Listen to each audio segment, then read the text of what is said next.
ina ma jam'iyyar APC da Tinubu albishir su jira in dai rarara ne sai ta zo kansu.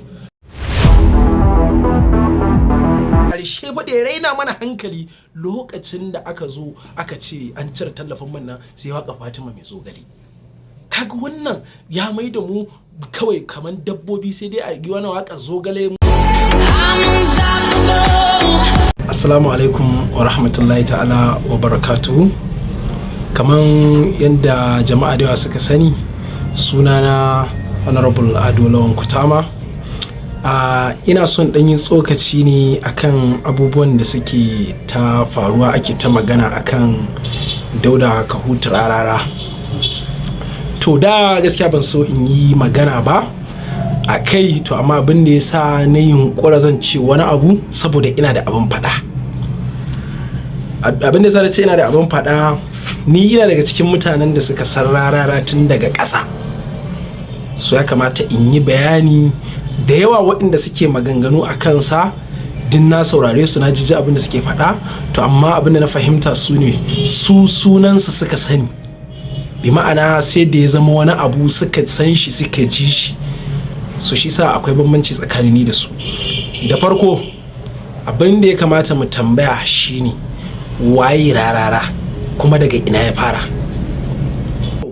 Abin da yasa na ce waye Rarara, da farko ya kamata dama a san waye Rarara kafin ma, saboda irin hukuncin da yake yanke ma 'yan arewa ko in ce ƙasa, sai zama tunaninsa shine duk lokacin da wani ishu ya taso na tattalin arziki, na tsaro, na kuɗi, na siyasa, na zamantakewa, na cikin gida da na waje, sai ce zai sa baki, kuma sai a rika yanke ma 'yan arewa musamman hukunci da abin da Rarara yi. To Rarara dai da farko mutum ne mawaƙi kamar yadda kowa ya sani. To farko ita waka ko rayuwa ga baki ɗaya baka yanta sai kana da iyayen gida ko ma a wace harka ce. Rarara yana da uban gida na farko, shine Alhaji Isa Ɗanladi Isa Kademi, Allah ya ji kansa. Lokacin da suke Alhaji Isa Ɗanladi Isa Kademi ciyaman ne shi a karamar hukuma ta Albasa a wancan lokacin a jihar Kano a jam'iyyar ANPP ta Malam Ibrahim Shekarau. Shine mai gidansa na farko, suna cikin gwamnati tare Allah ya karɓi rayuwar Alhaji Isa Ɗanladi Isa Kademi. So shi gaskiya ba su samu sabani da shi ba, saboda me ba a kai gabar gane inda dan halak da dan matsala yake ba. Allah ya karɓi rayuwar Alhaji Isa Ɗanladi Isa, sai ya zama ba shi da mai gidan da ya wuce aminin Alhaji Isa Ɗanladi Isa, wato ci Gwarzo kenan, Abdullahi Tijjani Muhammad Gwarzo.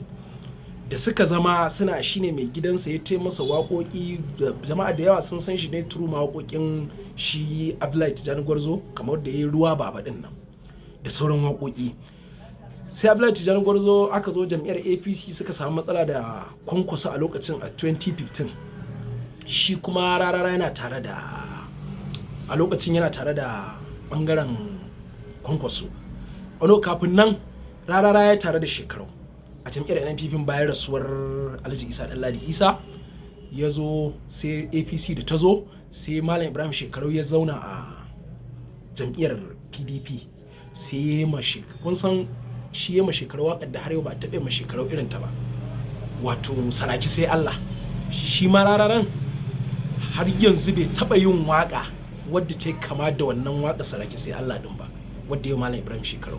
To bayan nan da suka samu matsalar siyasa da Malam Ibrahim Shekarau, sai sauka a layin Malam Ibrahim Shekarau. Shekarau ya zo ya tsaye da takai, ce shi ba zai takai ba, sai aka tsaye da Abdullahi Tijjani, sai suka je suka koma suka yi jam'iyyar ACN, sai ya bi ACN, ya bi Alhaji Tijjani Muhammad Gwarzo a matsayin mai gidansa, ya bar Shekarau kenan, saboda yana ganin a lokacin Tijjani Muhammad Gwarzo ya samu darajar da yana ganin zai iya karɓar jiha, sai ya maza ya bi shi kamun kafa kafin waccan gwamnati ta bari. Da ya bi shi Allah ya sa ba su yi nasara ba, sai sarab sai ya koma APC lokacin wannan Kwankwaso kenan.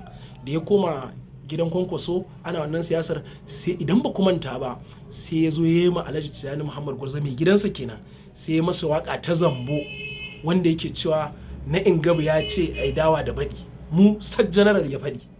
Shi ma ya zage shi. Bayan can shi kuma Shekarau ya mashi malam ya yi rawa da alkyabba, shi ma ya zage shi. Sai ya dawo kan Kwankwaso. bayan rabuwar Kwankwasa ya tafi ya zama sanata, sai suka samu matsala da Ganduje, shi ma sai ya zo ya mai waka, ya kira shi da tsula da kaza da kaza.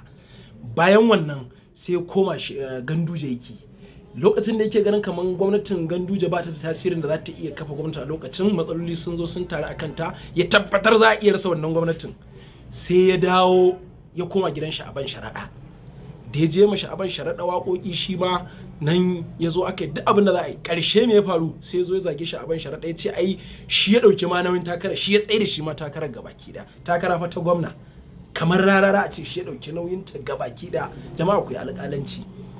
Wannan ta wuce, sai ya dawo ya ce ya koma gidan ya dawo, ya sake dawowa bangaren gawunan Buhari. Dai dama tuntun shi Rarara dan Buhari ne, dan ana ganin duk wanda ma Rarara yake so kamar yana son shi saboda Buhari ne. A ƙarshe ya saka kare da Buhari. Idan ba ku manta ba, cewa ni na saurare shi, akwai bayanin inda yake cewa hatta Buharin kansa ya fi shi ba kansa gudunmuwa. Wannan kalmar kuna ganin mai hankali ya dace faɗi ma wannan kalmar, cewa ya fi kowa ba gwamnatin Buhari gudunmuwa, hatta shi karan kansa Buharin ya ba da gudunmuwa fiye da shi Buharin. To Buhari kenan ya zagi Buhari, ya zagi duk wanda suke tare da shi. Yau saura Tinubu. Kuma wannan ina ma jam'iyyar APC da Tinubu albishir, su jira in dai Rarara ne sai ta zo kansu.